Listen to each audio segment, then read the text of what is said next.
You will fail your way to greatness. Most people allow their fear of failure to outweigh their desire to succeed. When you're willing to fail again and again and again, when you make up your mind to become unstoppable, when you make up your mind to become a no matter what person, then that will then give birth to a part of yourself that you don't know right now.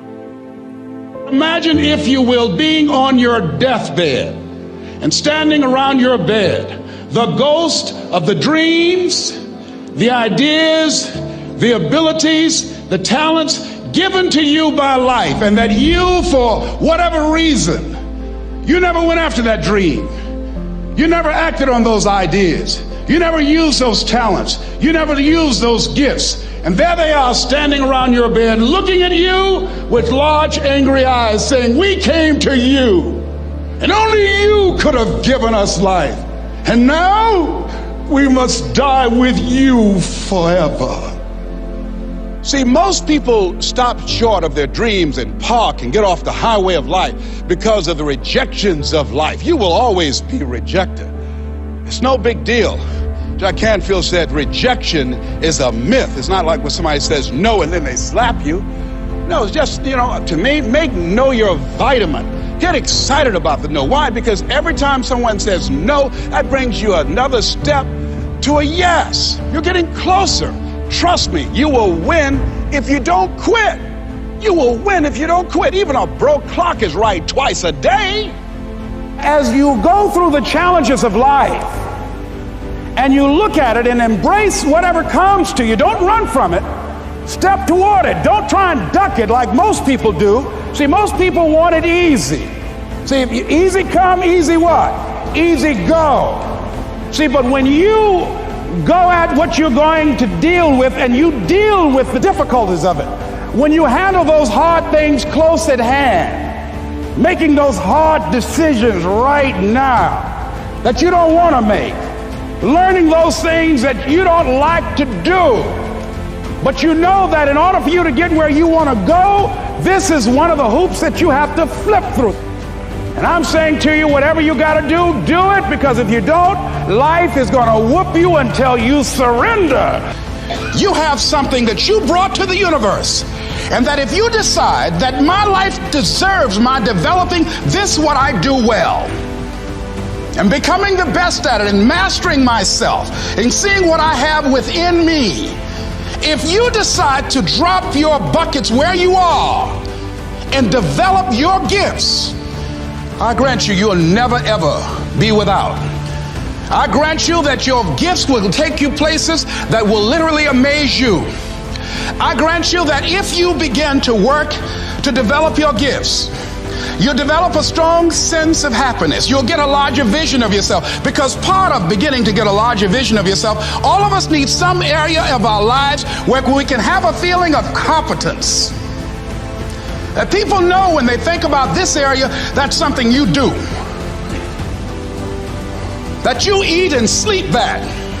And that you do that. You do that. Changing is not easy. That changing your life, changing habits, reinventing yourself, picking yourself up after life has knocked you flat on your back. I've got to say, when life knocked you down, try and land on your back, because if you could look up, you could get up. Well, that sounds cute, but that's not easy. When I was diagnosed with prostate cancer 17 years ago, that first time that happened, I said, hey, I can handle this. Then when it came back a year later, last year, 17 years later, and this time it metastasized to 7 areas of my body and ate 40% of my T1 vertebrae. Now the stakes are higher.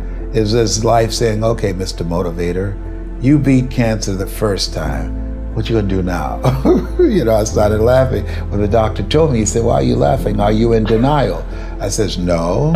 I said, I feel like Mother Teresa. He said, what do you mean? She said, Lord, I know you know how much I can bear. I just wish you to have so much confidence in me. I said, the stakes are higher. So I've got to dig in and got to fight more, because at the end of the day, life is a fight for territory.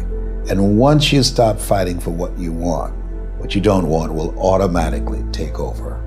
And so it's a fight, it's a challenge in life every day. And what we have to do is embrace it. What we have to do is see it as a project to be worked on. In life, you will always be faced with a series of God-ordained opportunities, brilliantly disguised as problems and challenges. And so I see even cancer as a gift, as a God-ordained opportunity. If you died today, what dreams, what ideas, what talents, what books, what music, what leadership, what voice will die with you? There are a lot of people who are biting their fingers in fear that they might lose their jobs. But there are few people who have decided within themselves, I'm going to make it. Some people aren't waiting to be cut. Some people are moving on their own because they feel within themselves, I've got what it takes to make it. They're not afraid about tomorrow because of how they see themselves, because of what they feel that they deserve, because of what they feel that they can create for themselves.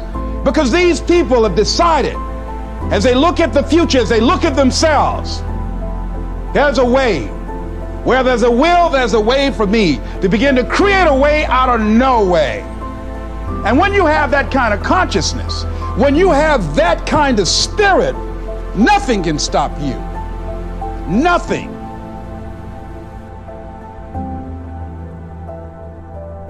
There's no secret to success. There's a system to success. And no matter what organization you become a part of, the system works if you work it. If you don't work it, it won't work. But it works if you work it. And that's one 4-letter word that most people don't like. They're not willing to work. There are winners, and there are losers, and there are people who have not discovered how to win. And all they need is some coaching. All they need is some help and assistance, just a little support.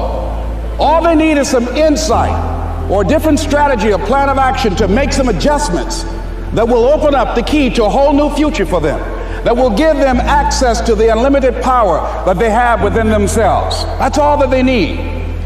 So what I want you to do is think about something you want for you, that's real for you, that's important for you, that will give your life some special meaning and power. And I don't even want you to say, I can do that. I don't want you to assume that. See, 5 years ago when I started out in this area, I would not have been able to make the mental leap that I would be up to where I am right now. I don't want you to begin to just psych yourself out. No. I want you to be able to say something to yourself that will enable you to maintain a level of integrity with yourself. That when you say this, even when you face tremendous setbacks, it will be a benchmark to keep you in the game, to keep you moving forward and experimenting and readjusting your strategy and your plan of action, continuously looking for ways to win. I think we have to reflect on, who am I? Why am I here? What drives me? If I died today, what 3 words would I want said about me if I died today? You know, what is it that defines me? You know, and how do I define myself? So I went to the next mode necessary to start talking to people and seeking and asking for what I wanted and leveraging relationships and trying to find out, how do the people do it that went ahead of me? How do they do it? And then what is it I need to do? How is it I need to train myself, to develop myself? What's the resources that will be required in order to make it happen? And as I start seeking out and asking questions, I started running into people who said, I know someone who can help you do that. And they helped me get connected with those people. Remember, we have so much energy that can take us so far. It's necessary that you hook up with some other energy that can take you to the next level. I hooked up with them. They said, let's go. I said, away we go.